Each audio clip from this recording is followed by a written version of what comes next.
Thank you, ma'am. Good evening, all. Since it's about clinical pearl, let me dive into the topic directly. It's about fasting and diabetes. And today I'm going to talk about fasting, types of fasting, how do we manage diabetes, and our own Dr. Mohan's data about the Ramadan fasting and diabetes. So fasting is the integral part of many religions and cultures. There are different types of fasting, that is religious fasting and intermittent fasting. A religious fasting like Hindu fast, Ekadashi, Purnima, Karwa Chauth, Navaratri fast, and Islamic fast, that is Ramadan fasting, which is from the dawn to dusk, and it is a dry fasting. And Jain fast like high risk fast, where they fast for so many days, and low risk fast like stop eating after the sunset. And Christian fast like Lent days and Nativity fast, and Buddhism fast like Lent days during the lunar months for the next 12 days. So, I'm going to present about the Ramadan and fasting, Dr. Mohan's diabetes specialty data. Here we have used the IDF-DAR risk stratification score in the Muslim patients with diabetes who has attended our clinic, and follow-up was done at various branches of Dr. Mohan's, and their intention to fast, baseline diabetes therapy, and plant treatment adjustment for Ramadan were recorded. And aim of the study was to do the risk stratification of the patients before fasting to help them to fast better, and follow-up was done to assess the glycemic control post-Ramadan fasting. And the risk stratification of the patient during fasting was done, as I said before, IDF for DAR. They are disciplined to very high risk, or moderate risk, or the low risk group. The high risk is patients having more than one of the following characters like severe hypoglycemia, unexplained DKA or hyper HHS, a history of recurrent hypoglycemia or hypoglycemic unawareness, poorly controlled type 1 diabetes, any associated acute illness, pregnancy with diabetes, chronic dialysis, CKD stage 4, or advanced macrovascular complications. High risk or moderate group is a patient having more than one of the following characteristic: type 2 diabetes with sustained poor glycemic control, well-controlled type 1 and well-controlled type 2 DM with multiple doses of insulin, and pregnant with type 2 or gestational diabetes, CKD stage 3, and comorbid conditions that present, and the stable cardiovascular or macrovascular complications. And moderate or low risk patients are well-controlled diabetes only on lifestyle modification therapy or with metformin or acarbose, thiazolidinediones, or second generation sulfonylureas, SGLT2 basal insulin, or the incretin based therapy. And these are our data. So the total number of the patients were 5,170, out of which 58% were males and 42% were females.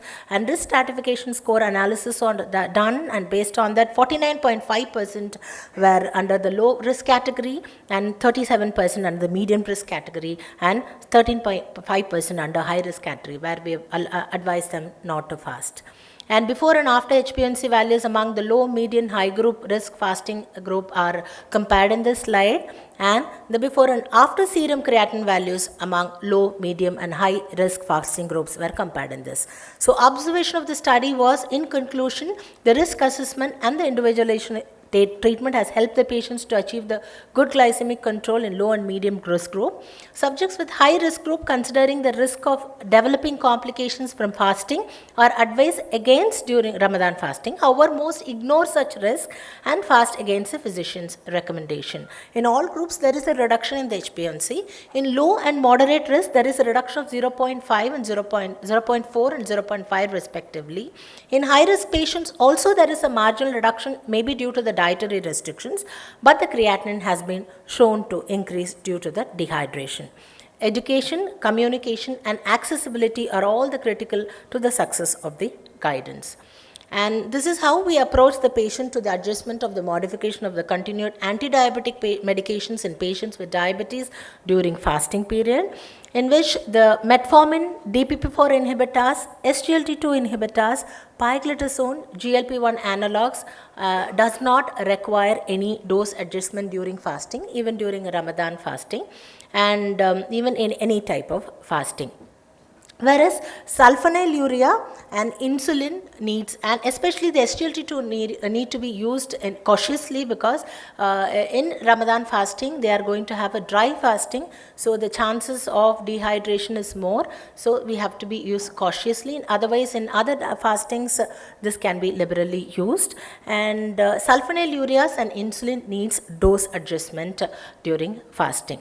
And sulfonylureas If they're taking once daily, they can take at iftar time. This is for the Ramadan fasting. Iftar is nothing but while they break the fast, and suhoor is the first meal of the day they take before they fast. So the sulfonylureas once daily if they are taking, they can take it while breaking the fast. If they are taking twice daily, take half of the evening dose with the suhoor, that is while taking the first meal during the fasting, and the usual morning dose with while breaking the fast.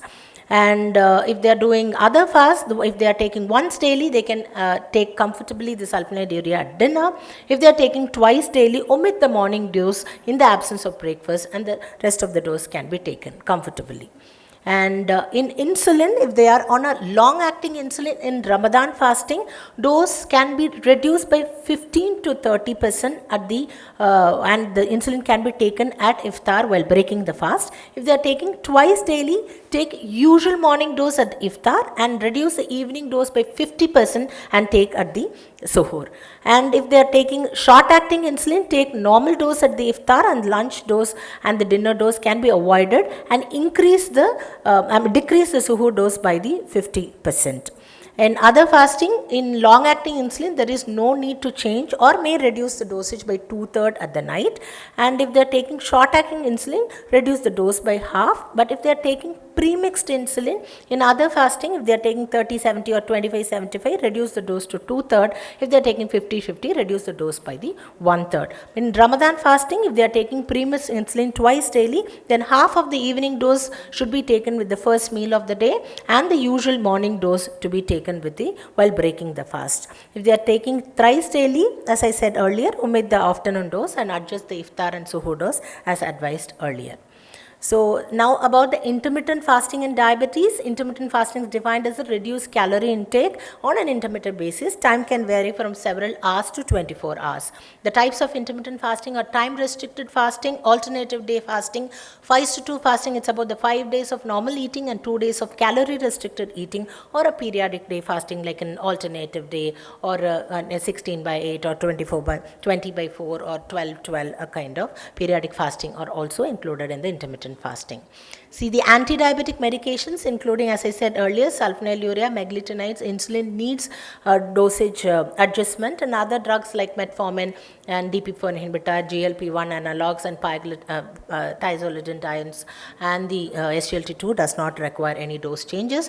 The adjustment should take into consideration the control of the patient's diabetes, including both fasting and postprandial glucose levels over the preceding 2 to 4 weeks. Let me go into the takeaway message for the diabetologists. The rising prevalence of diabetes in the population, combined with the high number of patients that participate in fasting, creates a need for effective guidance for the management of diabetes during fasting. And lifestyle modification, physical activity, nutrition plan, pre-fasting counseling, and dose adjustment needed to ensure safe fasting. While fasting, particularly intermittent fasting, can offer potential benefits for diabetes management, it's crucial to approach it with caution under the guidance of the healthcare professional. Careful planning, monitoring, and adjustment of medications are essential to minimize the risk and maximize the potential benefits of any fasting. The anti-diabetes medication includes sulfonylurea, meglitinides, insulin are associated with hypoglycemia, so it has to be dose adjustment are suggested on the days of fasting. Metformin, thiazolidine, DPP-4 inhibitors can be safely used. Frequency of glucose monitoring should be increased. CGM can be preferred for the continuous monitoring, and patients should consider breaking the fast when the sugars glow less than 70 milligram and more than 300 milligram. And hydration and balanced meal is the key to the good glycemic control even during the fasting. Thank you all.